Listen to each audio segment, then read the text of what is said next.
Allegation ಅನ್ನ ನೀವು ನೋಡಿರಬಹುದು. ಮಲ್ಲಿಕಾರ್ಜುನ್ ಖರ್ಗೆ ಅವರು ಒಂದು ಹೇಳಿಕೆಯನ್ನು ಕೊಟ್ಟಲ್ಲಿ ಯಾರ ಹೆಸರು ತಗೋಬೇಡಿ, ಪಕ್ಷ ಒಗ್ಗಟ್ಟಾಗಿ ನಡೀತದೆ ಅಂತ. ಆದ್ರೆ ಬಿಜೆಪಿ ಅದನ್ನ ಕಾಂಗ್ರೆಸ್ 4 ಭಾಗವಾಗಿದೆ. ನೋಡಿ, ಬಿಜೆಪಿ ಅವರಿಗೆ ಅವ್ರ ಪಕ್ಷ ನೋಡ್ಕೊಳಕ್ ಹೇಳಿ. ಖರ್ಗೆ ಸಾಹೇಬರು ನಮ್ಮ ಪಕ್ಷದ ವರಿಷ್ಠರು, ಹಿರಿಯರು, ಅವರಿಗೆ ಅನುಭವನೂ ಇದೆ, ಆ ವಯಸ್ಸು ಇದೆ.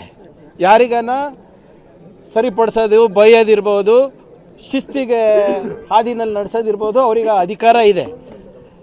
ಬಿ ಜೆ ಪಿಗೇನಿದೆ ಅದ್ರ ಬಗ್ಗೆ? ಈಗ ಯುವಕರಿಗೆ ಶಿಸ್ತು ಹೇಳ್ಕೊಡೋದು ತಪ್ಪ? ಬಿ ಜೆ ಪಿನಲ್ಲಿ ಶಿಸ್ತಿಲ್ಲ. ಅದಕ್ಕೆ ತಾನೇ ಇವತ್ತು 7-8 ಜನ ಅಡ್ಡ ಮತದಾನ ಮಾಡಿರೋದು. ಅದಕ್ಕೆ ತಾನೇ ಇವತ್ತು ಮಂಜುನಾಥ ಸ್ವಾಮಿ ಹತ್ರ ಹೋಗ್ತಾ ಇರೋದು. ಅವ್ರಿಗೆ ಅವ್ರ ಪಾರ್ಟಿ ನೋಡ್ಕೊಳಕ್ಕೆ ಹೇಳಿ. ಇವ್ರೆ ನಮ್ಮ ಪಾರ್ಟಿ ಬಗ್ಗೆ ಏನು ಅವ್ರಿಗೆ ಚಿಂತೆ? ಏನಿದ್ರು ಬಹಿರಂಗವಾಗಿ ಖರ್ಗೆ ಸಾಹೇಬರು ಯಾರ ಕಿವಿಯನ್ನು ಹಿಂಡ್ಬೋದು. ಆ ವಯಸ್ಸಿದೆ ಅವರಿಗೆ, ಆ ಅನುಭವ ಇದೆ. ಅರೆ 100 ಭಾಗ ಆಗಿದೆ ರೀ. ಅವ್ರಿಗೇನು ಸಮಸ್ಯೆ? ಒಳ್ಳೇದಲ್ವಾ? ನಮ್ಮ ಪಕ್ಷದಲ್ಲಿ ಒಗ್ಗಟ್ಟಿಲ್ಲ ಅಂದರೆ ಬಿ ಜೆ ಪಿಗೆ ಒಳ್ಳೇದಲ್ವಾ? ಅವ್ರಿಗೇನು ಸಮಸ್ಯೆ ಇದೆ? ಫಸ್ಟ್ ಅವ್ರು ನೋಡ್ಕೊಳಕ್ಕೆ ಹೇಳಿ. ಯಾರ್ಯಾರು ಅಡ್ಡ ಮತದಾನ ಮಾಡಿದ್ದಾರೆ ಅದನ್ನು ದಯವಿಟ್ಟು ಫಸ್ಟ್ ಅದ್ರ ಬಗ್ಗೆ ಪರಿಶೀಲನೆ ಮಾಡಿ, ಆತ್ಮಾವಲೋಕನ ಮಾಡ್ಕೊಳ್ಳಿ. ಸತ್ಯಶೋಧನಾ ಸಮಿತಿ ಏನು ರಚನೆ ಮಾಡಿದರೆ ಅದ್ರ ವರದಿ ಕೊಡಿ. ನೀವು ಆ 7 ಜನ 8 ಜನ ಯಾರು ಅಡ್ಡ ಮತದಾನ ಮಾಡಿದ್ದಾರೆ ಅವ್ರ ಹೆಸರುಗಳನ್ನು ಹೇಳಿ. ಅದಾದಮೇಲೆ ನಮ್ಮ ಪಕ್ಷದ ಬಗ್ಗೆ ಚರ್ಚೆ ಮಾಡಿ. ಪಾಪ ಅಧ್ಯಕ್ಷರು ಮಂಜುನಾಥ ಸ್ವಾಮಿ ಹತ್ರ ಹೋಗೋಣ ಅಂತ ಇದ್ದಾರೆ, ಬೇರೆಯವ್ರು ಬೇಡ ಅಂತ ಇದ್ದಾರೆ. ಎಷ್ಟು ಭಾಗ ಆಗಿದೆ? ಇವರು ರಾಮನ ಹೆಸರಲ್ಲೇ ಲೂಟಿ ಮಾಡಿದವರು, ಮಂಜುನಾಥ ಸ್ವಾಮಿ ಅವ್ರ ಹೆಸರಲ್ಲಿ ಇವರು ನಿಜ ಹೇಳ್ತಾರೆ ಅಂದ್ಕೊಂಡವ್ರ ಇವರು?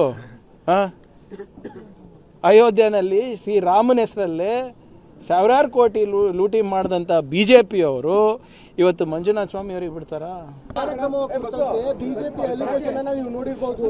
ಮಲ್ಲಿಕಾರ್ಜುನ್ ಖರ್ಗೆ ಅವರು ಒಂದು ಹೇಳಿಕೆಯನ್ನು ಕೊಟ್ಟಲ್ಲಿ ಯಾರ ಹೆಸರು ತಗೋಬೇಡಿ, ಪಕ್ಷ ಒಗ್ಗಟ್ಟಾಗಿ ನಡೀತದೆ ಅಂತ. ಆದ್ರೆ ಬಿಜೆಪಿ ಅದನ್ನ ಕಾಂಗ್ರೆಸ್ 4 ಭಾಗವಾಗಿದೆ. ನೋಡಿ, ಬಿಜೆಪಿ ಅವರಿಗೆ ಅವ್ರ ಪಕ್ಷ ನೋಡ್ಕೊಳಕ್ ಹೇಳಿ. ಖರ್ಗೆ ಸಾಹೇಬರು ನಮ್ಮ ಪಕ್ಷದ ವರಿಷ್ಠರು, ಹಿರಿಯರು, ಅವರಿಗೆ ಅನುಭವನೂ ಇದೆ, ಆ ವಯಸ್ಸು ಇದೆ.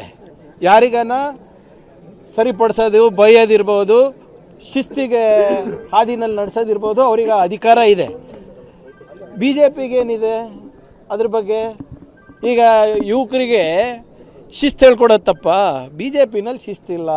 ಅದಕ್ಕೆ ತಾನೇ ಇವತ್ತು 7-8 ಜನ ಅಡ್ಡ ಮತದಾನ ಮಾಡಿರೋದು. ಅದಕ್ಕೆ ತಾನೇ ಇವತ್ತು ಮಂಜುನಾಥ ಸ್ವಾಮಿ ಹತ್ರ ಹೋಗ್ತಾ ಇರೋದು. ಅವ್ರಿಗೆ ಅವ್ರ ಪಾರ್ಟಿ ನೋಡ್ಕೊಳಕ್ಕೆ ಹೇಳಿ. ಇವ್ರೆ ನಮ್ಮ ಪಾರ್ಟಿ ಬಗ್ಗೆ ಏನು ಅವ್ರಿಗೆ ಚಿಂತೆ? ಏನಿದ್ರು ಬಹಿರಂಗವಾಗಿ ಖರ್ಗೆ ಸಾಹೇಬರು ಯಾರ ಕಿವಿಯನ್ನು ಹಿಂಡ್ಬೋದು. ಆ ವಯಸ್ಸಿದೆ ಅವರಿಗೆ, ಆ ಅನುಭವ ಇದೆ. ಅರೆ 100 ಭಾಗ ಆಗಿದೆ ರೀ.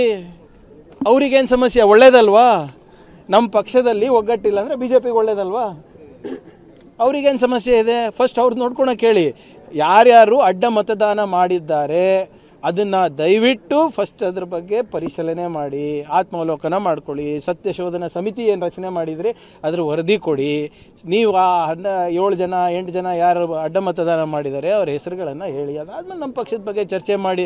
ಪಾಪ ಅಧ್ಯಕ್ಷರು ಮಂಜುನಾಥ ಸ್ವಾಮಿ ಹತ್ರ ಹೋಗೋಣ ಅಂತ ಇದ್ದಾರೆ, ಬೇರೆಯವ್ರು ಬೇಡ ಅಂತ ಇದ್ದಾರೆ. ಎಷ್ಟು ಭಾಗ ಆಗಿದೆ?